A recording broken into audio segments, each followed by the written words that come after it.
passion and emotion. Super yesterday. Color chart is the heart of quick learning. Fluency comes with practice. Solo en Quick Learning, hablas o hablas.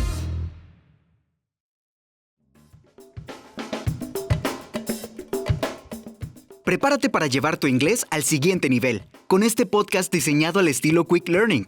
En el enlace de la página que te dejamos en la descripción, podrás acceder a contenido exclusivo creado por nuestro equipo de expertos y disfrutar de una experiencia de aprendizaje única y divertida. ¡Chécalo! No te lo puedes perder. Ahora sí, comencemos con nuestro episodio.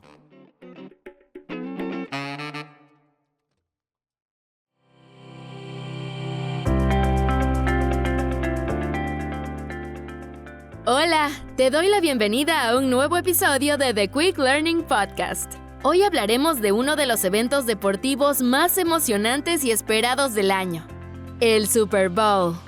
Pero este episodio no se trata solo de aprender sobre el fútbol americano. También es una gran oportunidad para enriquecer tu inglés.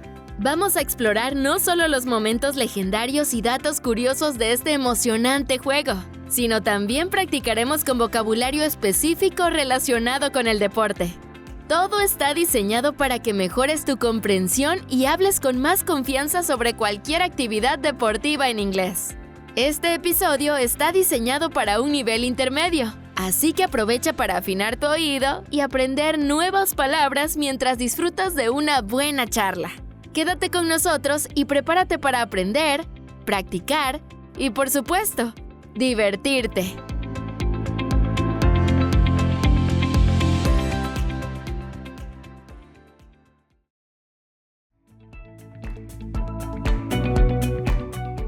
Hey everyone! Welcome back to the Quick Learning Podcast. I'm Teacher Jessica, and I'm so excited about today's episode because we're diving into one of the biggest events of the year, the Super Bowl. And to help me break it all down, I've brought in someone who knows football and how to make learning fun. My fellow teacher and sports enthusiast, Jack. Hey, Jessica. Thanks for having me on. I've been looking forward to this episode all week because, honestly, the Super Bowl is like Christmas for football fans. Totally. The Super Bowl is not just another game. It's one of the most important sports events in the world. And even if you're not a football fan, it's hard not to get caught up in the excitement. The halftime show, the food, the ads. There's just so much going on. Yes, it's such a huge event. Plus, it's a perfect opportunity to learn more about American culture and practice some new English vocabulary. Exactly. That's what we're here for. All right, where do we start? How about the commercials? The commercials? Really? I mean, come on, the creativity in some of those ads is next level. Okay, fair point. It really is. Do you have a favorite commercial from past Super Bowls? Oh, definitely the one with the puppy and the horse. Do you remember that one? Oh, yeah. Total classic. That one hit me right in the heart. What about you? For me, it's got to be any of the Doritos ads. They're always ridiculous but so funny. And I love how they become this running tradition. They have. I wonder how much companies actually spend just to get a few seconds of airtime during the Super Bowl. Oh, it's insanely expensive. For the 2023 Super Bowl, a 30-second ad cost around $7 million. $7 million for half a minute? That's wild. I know, but when you think about it, over 100 million people watch the Super Bowl every year. So for advertisers, it's worth it. It must be. And it's not just the airtime. They also spend millions more producing the commercials. I read somewhere that companies like Budweiser or Coca-Cola sometimes spend as much on production as they do on the ad slot itself. That's true. They know people actually look forward to the commercials, which is rare. It's like a mini movie premiere in the middle of the game. Exactly. The ads are now part of the whole Super Bowl experience, just like guacamole. Oh, you're so right. Guacamole has to be the #1 Super Bowl snack, isn't it? Yummy. It is. Did you know Americans consume about 120 million pounds of avocados on Super Bowl Sunday? Wait, 120 million pounds? That's insane. I can't even picture that many avocados. I know, right? But let's be honest. We've definitely contributed to that number over the years. Oh, for sure. I can't watch a game without a giant bowl of guac on the table. It's just not Super Bowl Sunday without it. Oh, yeah!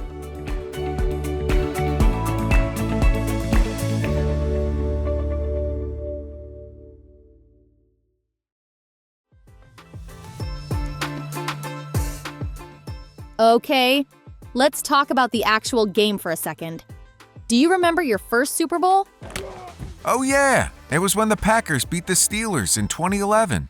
I was at a friend's house, completely clueless about the rules, just trying to figure out what was going on.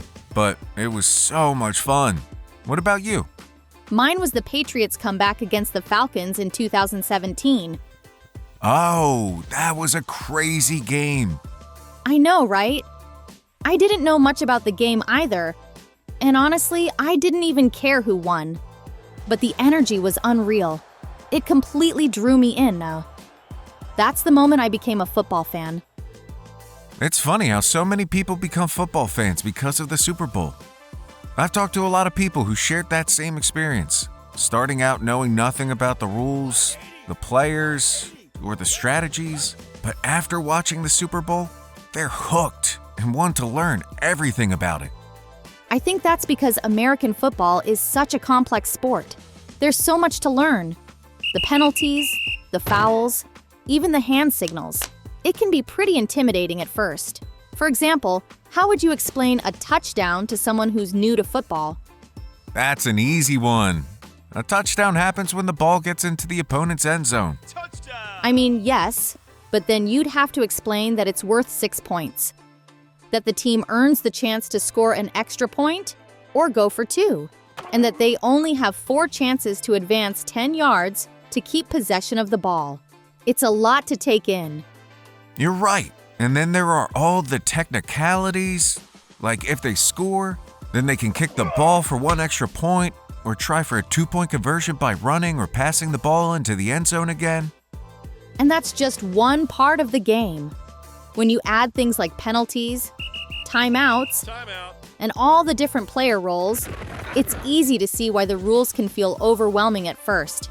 Yes, if you didn't grow up with the game, you definitely need someone to break it down for you. Exactly. And the Super Bowl is the perfect time to learn. Everyone's talking about it, and the energy makes it so much easier to get into the spirit.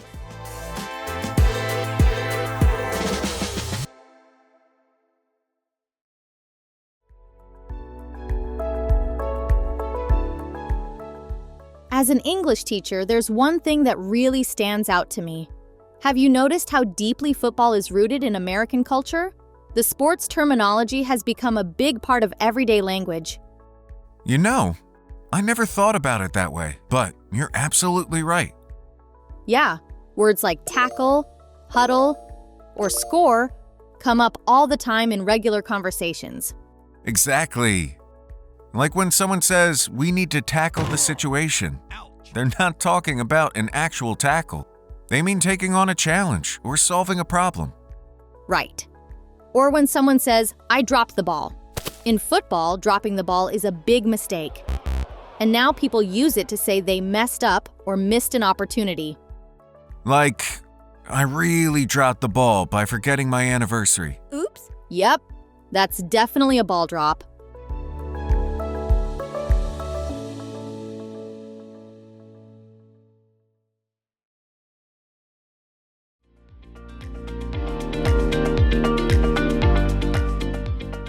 Football is fascinating on so many levels.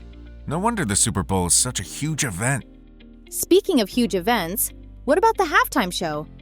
Oh, the halftime show is the highlight for so many people. It's like the cherry on top of an already incredible spectacle. Do you have a favorite performance? Dr. Dre and Friends in 2022. No contest. Seeing Dr. Dre, Snoop Dogg, Eminem, and all those legends on one stage was unreal. Okay, fair point. That was amazing.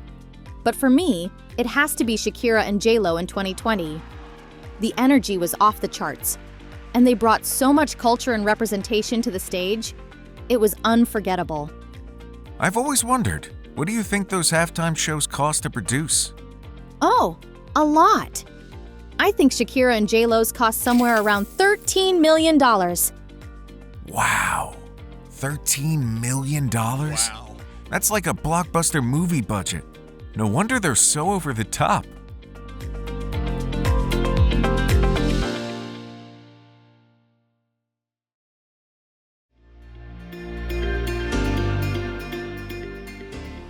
Well, I think we've covered a lot. Football, halftime shows, snacks, commercials, the whole Super Bowl experience. Yeah, I really enjoyed it. Thanks for joining me today, Jack. And for our listeners, whether you're tuning in for the football, the ads, or just the food, we hope you enjoy the Super Bowl and learn some new English vocabulary along the way. And hey, if you find yourself using words like tackle, score, or huddle in everyday conversations, you'll know football has officially hooked you. That's right. Thanks for hanging out with us today. Don't forget to share your favorite Super Bowl moments with us. We'd love to hear them. Have an awesome time watching the game, and we'll catch you next time on the Quick Learning Podcast. Bye.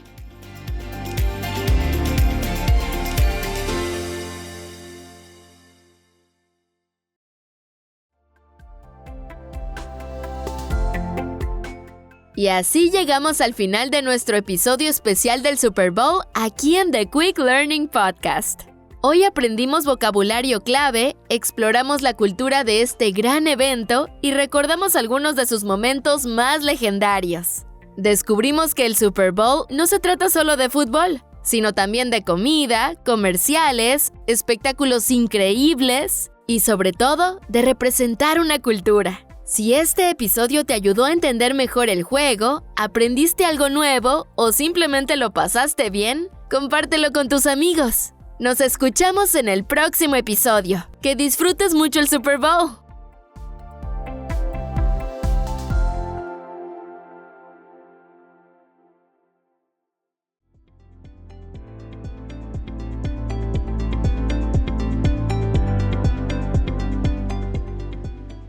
Recuerda visitar el enlace de la descripción para encontrar material exclusivo que te servirá para continuar practicando. Aprender inglés nunca fue tan único. Si tú ya conoces nuestras clases, te estarás preguntando, ¿y el color chart? ¡Buenas noticias! En el enlace también podrás mejorar tu pronunciación haciendo uso de esta gran herramienta.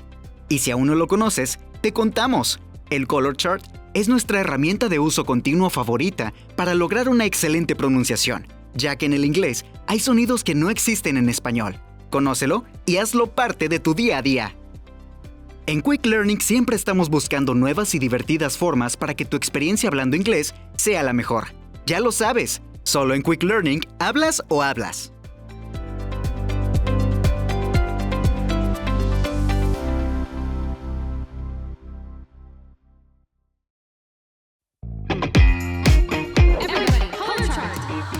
Action, passion, and emotion. Super yesterday. Color chart is the heart of quick learning. Fluency comes with practice. Solo en Quick Learning hablas o hablas.